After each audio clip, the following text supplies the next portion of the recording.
Innocuous is the word. People are complaining that the Wordle hint feature is making the game easier, which yeah, it is. But isn't the point of a game to be enjoyed? If a hint helps someone enjoy it more, what's the harm? I think this is overblown. The harm, as I see it, isn't just about making Wordle easier. It's about the slow creep of algorithmic dependence.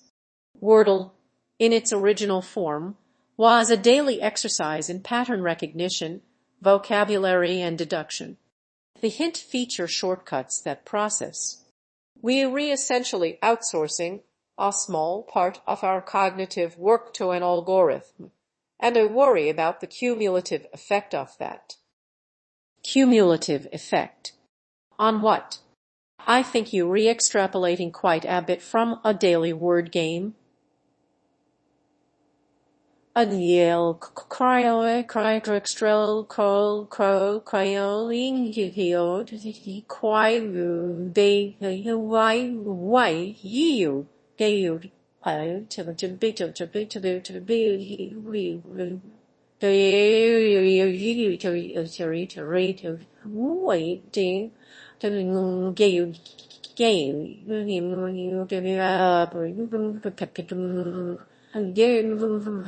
I can say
In our next story, we re-looking at the tragic death of 3-year-old Trig Kaiser, who drowned in a backyard pool in Chandler, Arizona.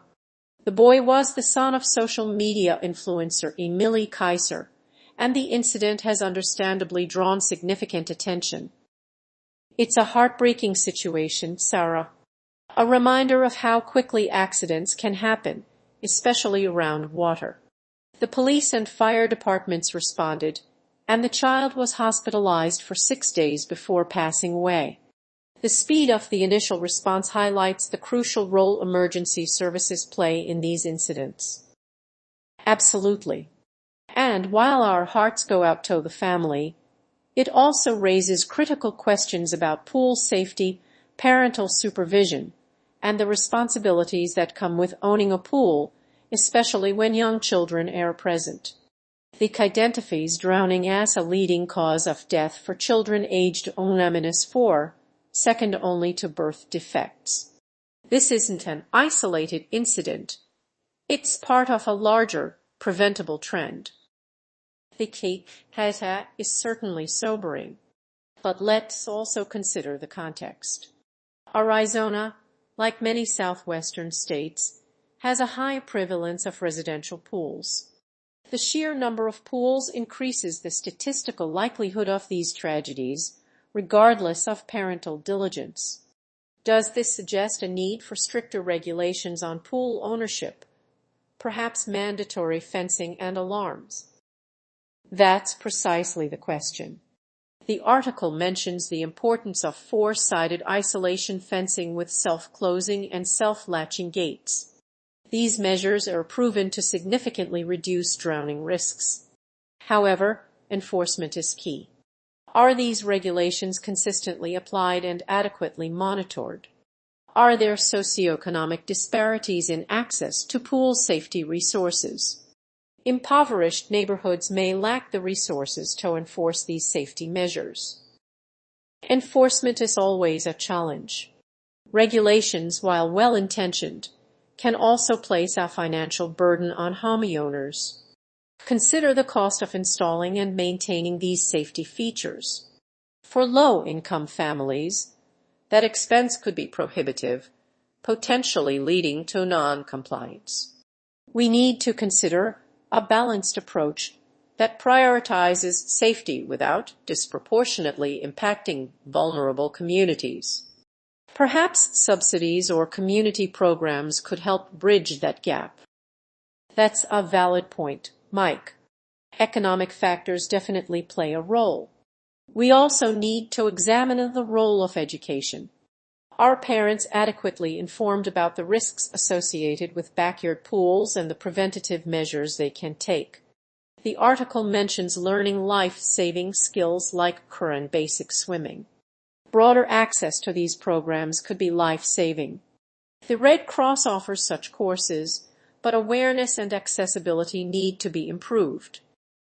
And the rise of social media adds another layer to this. Influencers often portray an idyllic lifestyle, which can sometimes create a false sense of security.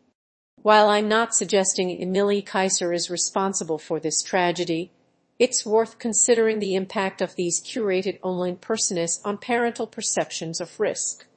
Do these portrayals inadvertently downplay the need for constant vigilance around children?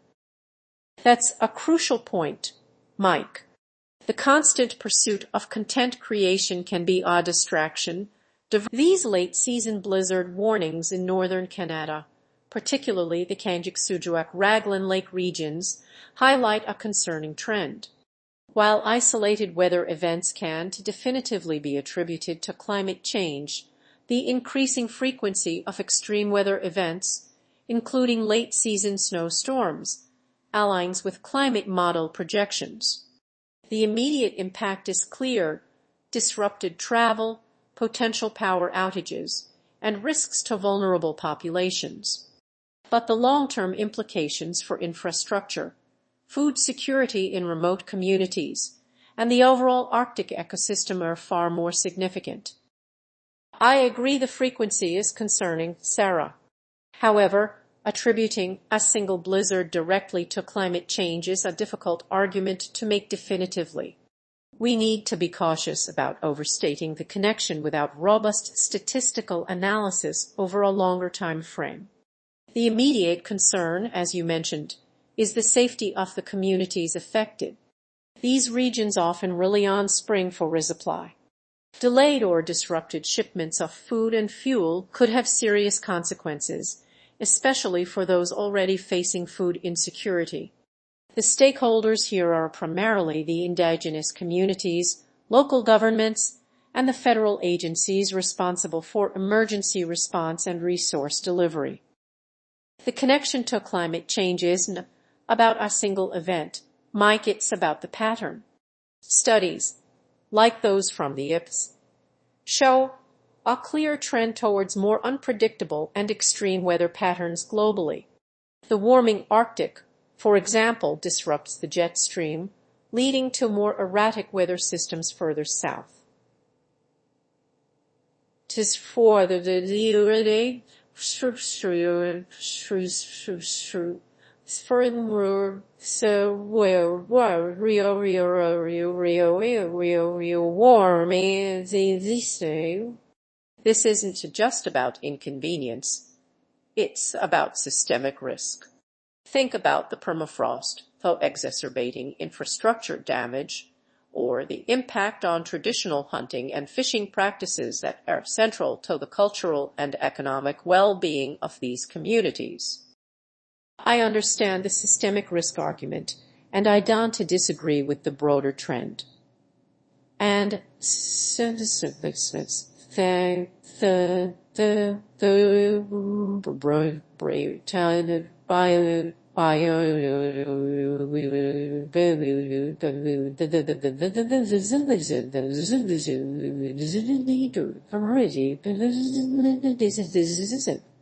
but the immediate political pressure will be on the government to provide relief and ensure these communities have the resources they need.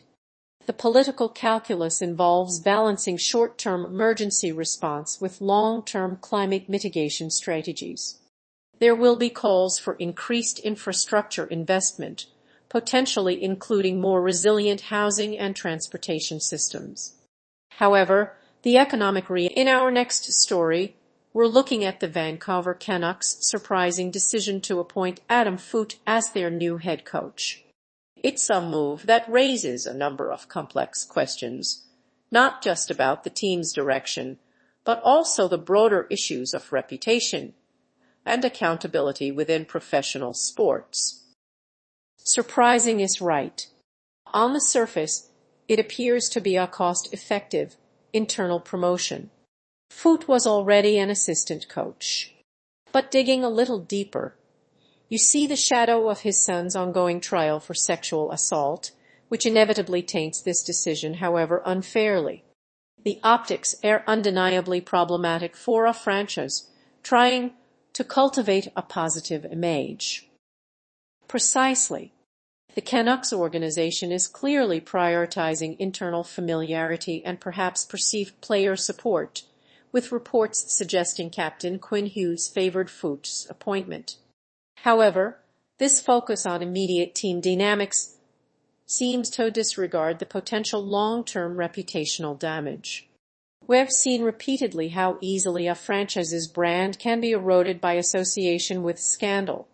Think of the Lance Armstrong effect on cycling, or, closer to home, the Chicago Blackhawks' handling of the Kyla Beach allegations.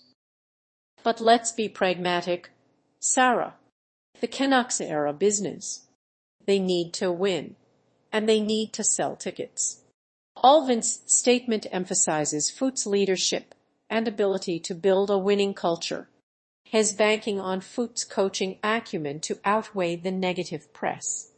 Remember, professional sports are often insulated from broader societal concerns, especially when winning is involved. Look at the number of teams that have signed players with checkered pasts. That's a cynical but valid point, Mike. However, the increasing awareness of social responsibility among fans and sponsors is shifting the landscape. Millennials and Gens, in particular, are more likely to hold brands accountable for their ethical choices. According to a 2023 Edelman survey, 60% of consumers globally will buy or boycott a brand based on its stance on societal issues. This suggests a growing risk of alienating a significant portion of the Canucks fan base. Okay, but let's consider the on-ice impact. Foote brings a wealth of experience as a player, including 2 Stanley Cups. Alvin highlights his structure, accountability, and a detail-oriented approach. These are qualities the Canucks desperately need after a Let's examine the Canada benefit, particularly this year's increase. While a 2.7 bump seems modest, it's crucial to understand its systemic impact on lower-income families. The CAPE, Index to Inflation, is designed to alleviate child poverty, and even a small increase can translate to significant gains for families struggling with rising living costs. We're talking about potentially keeping more children above the poverty line. That's the ideal scenario, Sarah, but I'm not convinced the 2.7 increase will make a substantial difference given the current inflationary pressures. We need to be realistic. While any increase is welcome, it's arguably a drop in the bucket compared to the soaring costs of housing, childcare, and food. Politically, it allows the government to tout its commitment to families, but the actual impact on household budgets may be minimal. I agree that inflationary pressures are a serious concern, Mike. However, we can't dismiss the evidence showing the CAPE's positive impact on child poverty rates. Studies by organizations like the Canadian Centre for Policy Alternatives have consistently demonstrated a correlation between CAPE and a reduction in child poverty, particularly among single-parent families. Even a modest increase helps offset some of the rising costs and allows families to allocate resources to essential needs. Those studies often rely on broad economic models. Sarah. They don't always capture the lived realities of families facing immediate financial crises. For a family struggling to pay rent or put food on the table, an extra $200 a year per child is a game changer. The political reality is that the kick, while well-intentioned, can be perceived as a band-aid solution to deeper systemic issues like affordable housing and income inequality. Precisely, Mike, it's not a silver bullet. It's one component of a broader social safety net. The crucial point is that it's a direct, targeted intervention. Unlike broader tax cuts, the cake is specifically designed to benefit families with children, ensuring that the funds are more likely to be used for child-related expenses. Also, the Cray administration minimizes bureaucratic overhead, maximizing the funds reaching intended recipients.